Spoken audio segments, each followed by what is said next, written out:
known as the Spice Route. And that's when all our trouble started. And everybody's trouble started. Made the world smaller. Right? These days, in those days, it took something like 3 months to get to Cape Town by sea. Right? These days, easy flight. Don't have to travel that far. The city itself broken up of what is the CBD, so that's where we are, in the middle of the city at the CBD. Right? Up on our right, that is the Burka. It's the Malay quarter of Cape Town. Then we've got the other suburbs. So when we give you a total of 5 million people, 6 million people plus, it is everybody in all the suburbs together in Cape Town. Central CBD, we've got something like plus minus 8,000-9,000 people living here.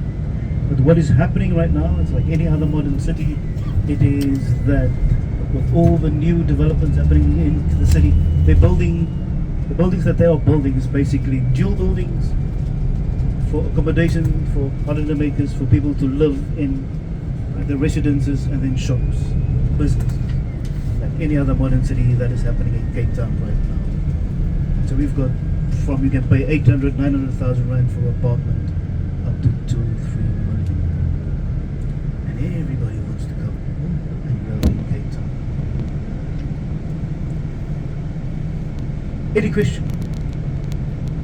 No questions. Everybody's still happy.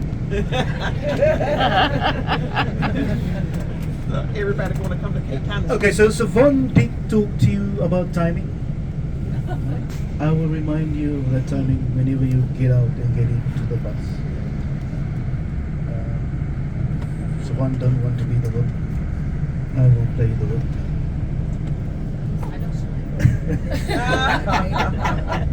Only joking. We've got a big program. I think highlights you will have to tell me at the end of the day. Besides meeting me, we've got Table Mountain, which I think for most people is the most important thing to do in Cape Town. Then we have Chapman's Peak Drive. So Cape Town is number 1. Chapman's Peak is the 8th most Instagrammed drive. Beautiful scenery as we're going to go around there, being coastal around the mountain. Then we go to the Penguins, first lunch, then we'll do the Penguins. Totally different to what you are used to, where you get ice and penguins. Here you get sun and penguins.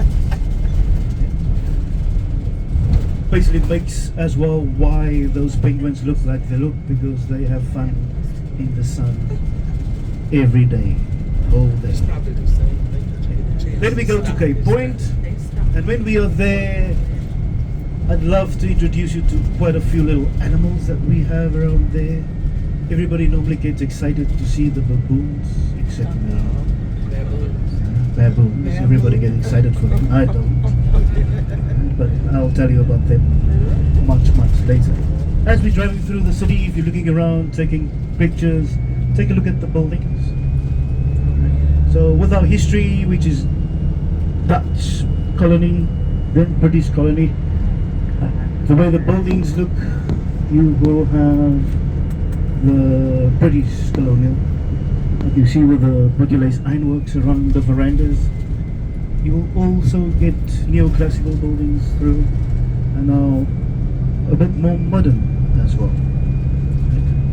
But with a lot of the developments in the city, because some buildings are historical buildings, they are not allowed to throw down the whole building.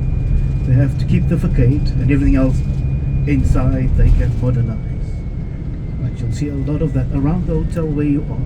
The hotel itself as well used to be Reserve Bank, and they've basically just kept the facade and the main structure of the building and everything on top that is brand new, as well as the building across the road from where you are.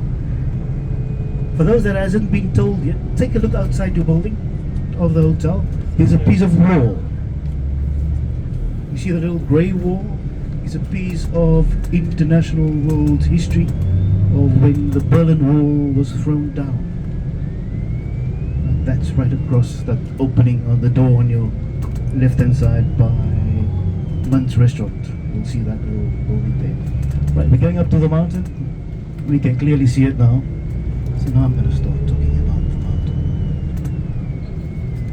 Right, for guides, Table Mountain has a very good little app. It's called website, tablemountain.net. That's our guide to help us in the mornings if you can't see Table Mountain. So today the temperature on the 16th of March is warm, good visibility and light winds. They give us a waiting time at the bottom as well. At the moment it says 5 minutes. I hope it is 5 minutes, because sometimes what happens on the ground is not exactly the same.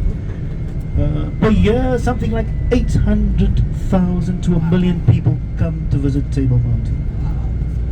We have people in South Africa, especially in Cape Town as well, that has never even been there.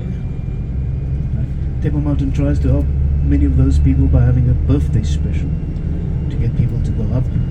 So on your birthday, you have to make provisions to be able to go up there, and then they give it to you for free. Something like 3,000 feet, 1,067 meters when we get out of the cable car. What is lovely about the cable car is the floor rotates. Right, so you don't have to go and play Chuck Norris to get a good spot in front of the window. What we're gonna do is, when we get into the cable car, we fill up from the back. You can try and get the spot by the window, but fill up from the back. It takes up to 60 people. I'm not sure whether you were introduced to this new phenomenon in South Africa called load shedding, where the electricity gets shut off for 2 hours. They have a backup system, right, when that occurs. So they've got 2 generators. The first one, if that one kicks in and there's a problem with that one, the second one kicks in. But what happens is, from that 60 people, they bring down the amount of people in the cable car up to 20. So I hope that we don't have that issue here today. But it makes everything more fun. We're in the queue and we can have fun in the queue. As we're going up, take a look to your left. Right, we will be looking over the city. Take a look right across the bay. That is Table Bay. So that is Atlantic.